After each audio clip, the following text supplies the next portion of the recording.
The sleek Threxian shuttle touched down on the immaculate landing pad of Earth's Global Defense Academy, its black surface gleaming under the bright morning sun. Commander Jax Nolan stood at the base of the ramp, hands clasped behind his back, his sharp eyes scanning the craft as its door hissed open. He had read every file on the Threxian High Commander T'Chawinen Vakril, a towering reptilian figure renowned for his cunning and cold efficiency. Jax's gut told him this visit was more than a diplomatic formality. The metallic clank of armored boots echoed as T'Chawinen descended the ramp, his imposing frame draped in ceremonial black and gold robes. His crimson eyes flickered with curiosity as he surveyed the academy grounds, a sprawling compound of sleek buildings interwoven with verdant gardens and statues commemorating humanity's military heroes. "Commander Nolan," T'Chawinen said, his voice deep and resonant. His forked tongue flicked briefly, a characteristic tick of his kind. "I appreciate your hospitality." Jax nodded. "Commander Vakril, welcome to Earth and the Global Defense Academy. I trust your journey was uneventful." "Uneventful, yes," T'Chawinen replied, his gaze shifting to the bustling cadets practicing drills in the distance. "Though I suspect my visit here will be anything but." Jax allowed himself a faint smirk. "We like to keep things interesting." The tour began in the Hall of Strategy, a massive dome-like structure housing interactive holographic displays of humanity's most famous battles. As the two commanders stepped inside, a life-size projection of ancient Roman legions appeared, their shields locked in formation as they advanced. The scene dissolved into a depiction of medieval knights charging across a battlefield, then shifted again to show soldiers storming trenches in the First World War. T'Chawinen's claws lightly tapped against the metallic floor as he observed the displays, his expression unreadable. "Your species has a remarkable obsession with war," he remarked. Jax glanced at him. "Not an obsession. A necessity. Our history is one of survival. Every war taught us something new, how to adapt, how to endure, how to outthink our enemies." T'Chawinen's gaze lingered on a projection of Earth consumed by fire, representing the devastating conflicts of the 21st century. "And the cost?" he asked, his voice quieter. Jax's jaw tightened. "High. Too high. But it's the reason we're still here." The holograms shifted again, this time to showcase humanity's wars among the stars, the first encounters with alien species, the alliances and betrayals, the battles that defined their place in the galaxy. T'Chawinen's brow ridges furrowed as he watched footage of human pilots using unconventional maneuvers to take down larger, more advanced enemy ships. "You fight like cornered beasts," he said. "Unpredictable. Reckless." Jax stopped and turned to face him. "And effective. Cornered beasts survive, Commander." Their next stop was the Tactical Training Center, a sprawling facility where cadets honed their skills in everything from hand-to-hand combat to advanced simulations. As they entered, the sound of gunfire and shouted commands filled the air. Rows of young recruits, their faces slick with sweat, worked through drills with a precision born of relentless discipline. A nearby training officer saluted as Jax approached. "Sir, the cadets are ready for their evaluation exercise." "Good," Jax replied. He gestured to T'Chawinen. "Our guest will be observing." The officer nodded and barked an order. The cadets moved into position within a massive holographic simulation chamber, where the environment shifted to replicate a dense urban war zone. Buildings rose from the ground, smoke billowed from invisible fires, and distant gunfire echoed across the simulated cityscape. T'Chawinen watched with keen interest as the cadets began their exercise. They moved swiftly and efficiently, communicating through hand signals and comms as they navigated the battlefield. One team set up an ambush in the shadows of a crumbling building, while another laid traps along the enemy's expected path. "They're young," T'Chawinen observed. "Yet they act with the precision of seasoned soldiers. They're trained to think on their feet," Jax explained. "We don't just teach them how to follow orders, we teach them how to adapt. No plan survives first contact with the enemy." The exercise intensified as the cadets engaged their holographic opponents. Thrynn's eyes narrowed as he noticed one cadet deliberately lead the enemy into a trap, sacrificing his own position to ensure his team's victory. The holograms flickered and disappeared as the simulation ended, the cadets emerging from the chamber with triumphant but weary expressions. Impressive, Thryn admitted. Your soldiers display an unusual level of autonomy for such young recruits. That's because we trust them to make decisions, Jax said. On the battlefield, hesitation can be deadly. We train them to act, to improvise, to think critically in the heat of combat. Thryn was silent for a moment, his gaze lingering on the cadets as they dispersed. And yet this autonomy comes with risks. Chaos. A breakdown of discipline. Maybe, Jax replied, his tone even. But chaos can be a weapon. An enemy that can't predict your next move is an enemy at a disadvantage. The final stop on the tour was the Hall of Remembrance, a solemn space dedicated to those who had given their lives in humanity's countless wars. The walls were lined with holographic plaques, each bearing the name of a fallen soldier. A soft, melancholic tune played in the background as Thryn followed Jax into the chamber. Thryn's eyes scanned the names, his expression unreadable. So many, he murmured. Too many, Jax agreed. He stopped before a plaque bearing the name of his own brother, who had died during the first contact war with the Skalzar. But every one of them fought for something bigger than themselves. For their families, their people, their future. Thryn turned to him, his gaze piercing. And what future do you fight for now, Commander Nolan?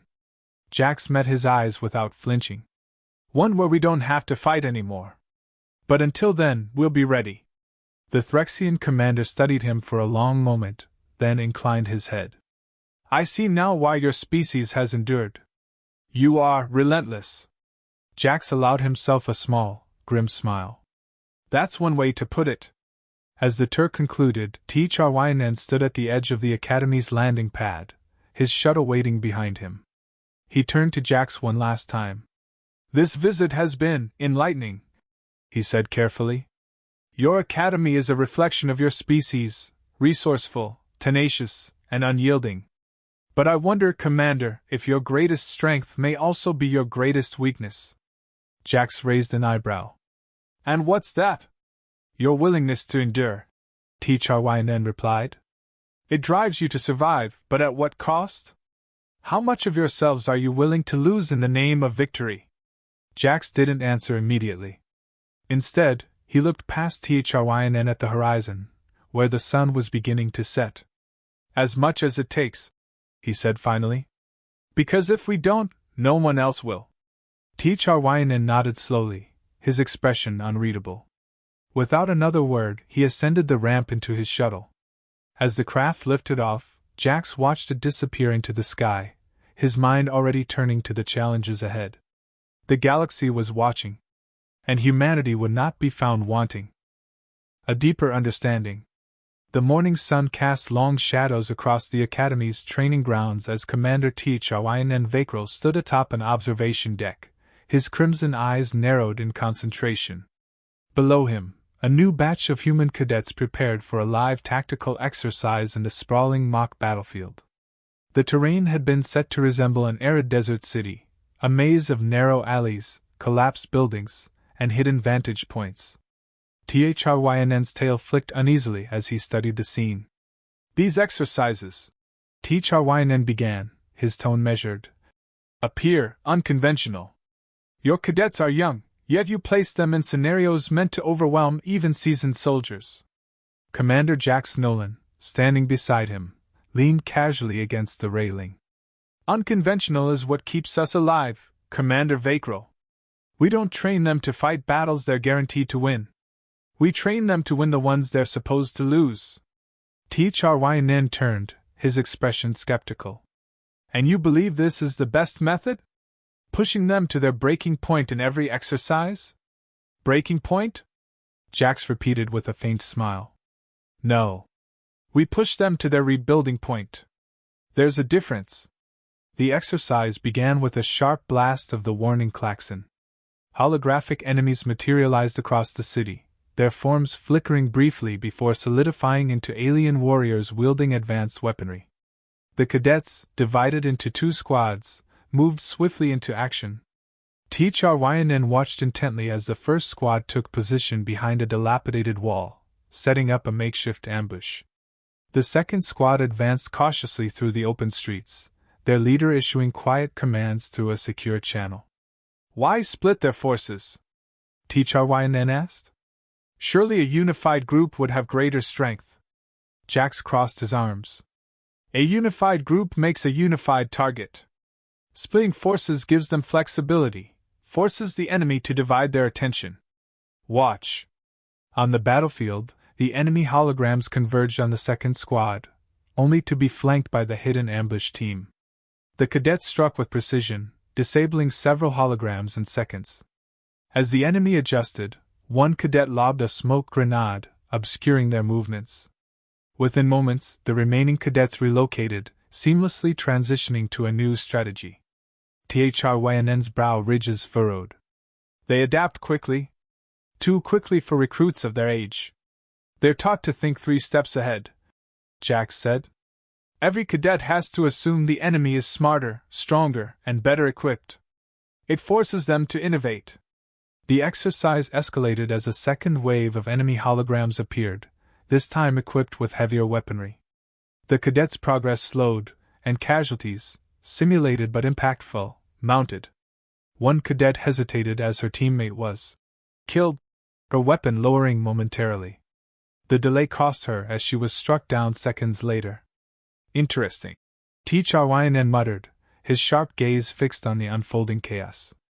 "Your cadets show initiative, yet moments of hesitation betray them. Fear, doubt, they weaken your soldiers." Jax tilted his head, his expression calm. "Fear doesn't weaken them.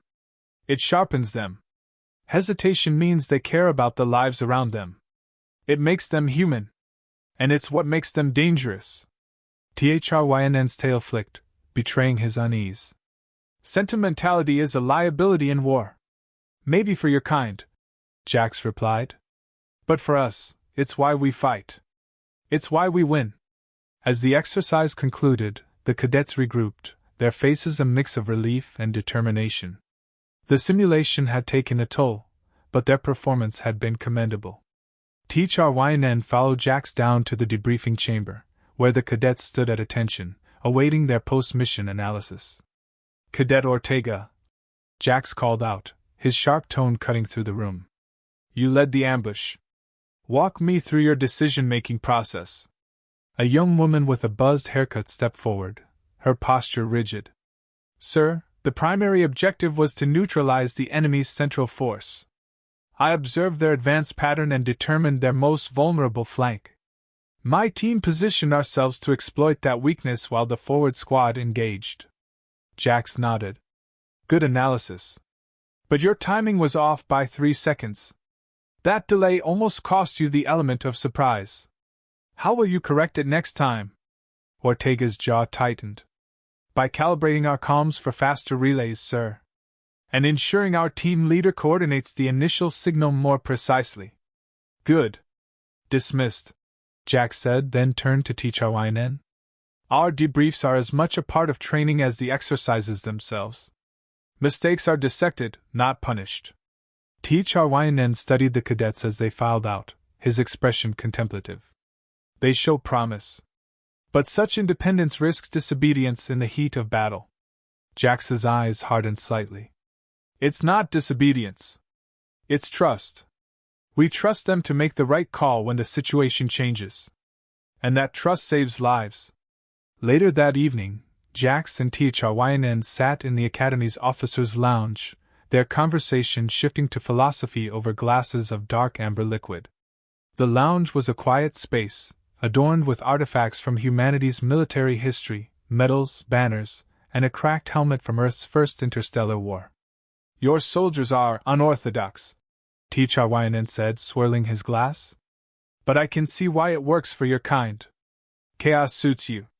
"It's not chaos," Jax countered. "It's adaptability. Every species fights differently. The Threxians rely on overwhelming force and strict hierarchies. The Scalza leverage their advanced tech and brute strength. But humans? We thrive in uncertainty. We take the rules of war and rewrite them. Thrynn's gaze sharpened. And you take pride in this unpredictability? We do, Jax said. Because it's not just about surviving. It's about ensuring our enemies know that no matter how strong they think they are, we'll find a way to beat them. The conversation turned somber as Thrynn's tone shifted. But at what cost, Nolan? I've seen your history, your wars. The losses your species has endured. Millions, billions, sacrificed for victory. Do you never wonder if it's too much? Jax leaned back in his chair, his expression unreadable. Of course I do. Every soldier does. But if the cost of survival is high, the cost of extinction is higher. Thrynn stared at him for a long moment before setting his glass down. You fight like no other species I've encountered. And that frightens me. Jax's eyebrow arched. Frightens you? Why?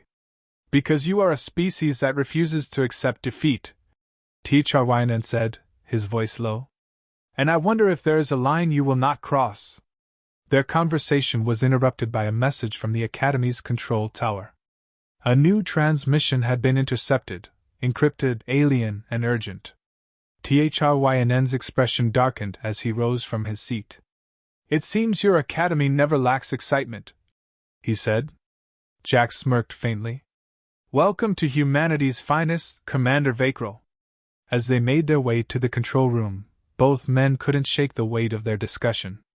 Thrynn was beginning to understand the depth of humanity's resilience, and it unsettled him. For Jax, it was clear that the Threxian commander's unease was not unfounded. In humanity's relentless drive to survive, there were no guarantees about what they might become. The control room was alive with activity, screens flickering as streams of encrypted data scrolled past. Technicians worked feverishly at their consoles, their voices clipped and urgent as they coordinated efforts to decode the incoming transmission. Commander Jax Nolan stood at the center of it all, arms crossed, his sharp eyes locked on the largest screen. Beside him, Commander Thrynn Vakrel loomed, his reptilian gaze fixed and unblinking. Status? Jax demanded. A young technician turned, his face pale with tension. Sir, the encryption is complex, but we're making progress. It's not Threxian or any known alien format. It's something new. Thryn's tongue flicked briefly, a sign of unease. New? Or something ancient rediscovered? Jax shot him a sidelong glance. Let's not jump to conclusions. But whoever's behind this clearly doesn't want us to know what they're planning. The technician's console beeped loudly, drawing everyone's attention. We've got it, he said, his voice trembling. The room fell silent as the transmission resolved into an audio-visual message. The screen filled with the image of a starship, sleek, black, and predatory, its hull shimmering with faint, unnatural light. A deep, mechanical voice echoed through the room. Humans of Earth. Your resilience is commendable. Your ingenuity is formidable. But your defiance is unacceptable. Prepare yourselves. Observation ends. Judgment begins. The message cut off abruptly, leaving an oppressive silence in its wake. Jax exhaled slowly, his mind already racing. Harper, track the origin of that transmission. I want to know exactly where it came from. Lieutenant Harper's voice crackled over the comm. Already working on it, sir. But it looks like the signal was bounced across multiple points. Whoever sent this didn't want to be traced. Thryn's scales bristled as he turned to Jax. Do you understand what this means? Your species is being targeted, evaluated for extinction. Jax's expression hardened. We've faced extinction before, Vakrel. We're still here. The following morning, Jax convened a meeting with his senior staff and Thrynn in the Academy's war room. A massive holographic map of the galaxy hovered above the central table, marked with blinking red points indicating possible locations for the transmission's origin. Initial scans suggest the signal came from the outer rim, Harper began, pointing to a cluster of uncharted systems. But it's impossible to pinpoint without more data. These regions are largely unexplored, with minimal human presence. T'Charyn studied the map, his claws tapping lightly on the table. Uncharted, perhaps, but not unoccupied. The Outer Rim is home to ancient ruins, remnants of civilizations that vanished long before our time. Convenient, Jax said, his tone sharp. Every time something unknown threatens the galaxy, it's always tied to some mysterious, long-lost civilization. This is no joke, Nolan, T'Charyn snapped. Your defiance has drawn the attention of something far older and far more dangerous than the Threxian Empire. You should take it seriously. Jax's eyes narrowed. I am taking it seriously, Vakril. But panicking won't help. We need to be ready, no matter what's coming. Over the next few days, the Academy shifted into high gear. Cadets were put through grueling drills, preparing for scenarios that ranged from large-scale invasions to covert infiltration missions. Engineers worked tirelessly to upgrade the Academy's defense systems, while reconnaissance teams scoured the Outer Rim for signs of activity. T'Charyn observed these preparations with a mix of admiration and unease. Despite their limited resources, the humans moved with purpose and determination, their efforts guided by an unshakable resolve. One afternoon, he joined Jax on the observation deck overlooking the Academy's primary training field. Below, cadets were engaged in a live-fire exercise, their movements precise and coordinated despite the chaos of the simulated battlefield. Your species is relentless, T'Charyn said, his voice low. It's no wonder you've managed to survive against such overwhelming odds. Jax didn't look at him. Survival's in our DNA. We've been fighting for it since the first spark of fire. T'Charyn's tongue flicked briefly. But at what cost? Your training methods, your endless wars. How much of yourselves have you sacrificed for this survival? Jax finally turned to face him, his expression unreadable. Enough to make sure there's something left to protect. The breakthrough came late one night. Harper burst into the control room, his face flushed with urgency. Commander, we've got a hit. One of our recon probes picked up an anomaly in the Outer Rim, an energy signature matching the transmission. Jax leaned over the console, studying the data. The anomaly was located near a dying star, surrounded by debris fields and asteroid clusters, a perfect hiding place for whoever had sent the message. Vakril, looks like you were right, Jax said. Ancient ruins in the middle of nowhere. Guess we're going treasure hunting. T'Charyn's lips curled into something resembling a smile. Careful, Nolan. Some treasures are best left buried. The mission was approved within hours. A small task force was assembled, consisting of elite cadets and seasoned officers. Jax and T'Charyn would lead the operation, their uneasy alliance forged by necessity. As the ship left Earth's orbit and entered the cold void of space, the tension on board was palpable. The crew worked in silence, their focus unwavering as they approached the Outer Rim. Jax stood on the bridge, his eyes fixed on the view ahead. The anomaly was still days away, but he could feel its presence like a storm on the horizon. T'Charyn joined him, his movements quiet and deliberate. You seem troubled, Nolan. I'd be an idiot if I wasn't, Jax replied. Something about this doesn't feel right.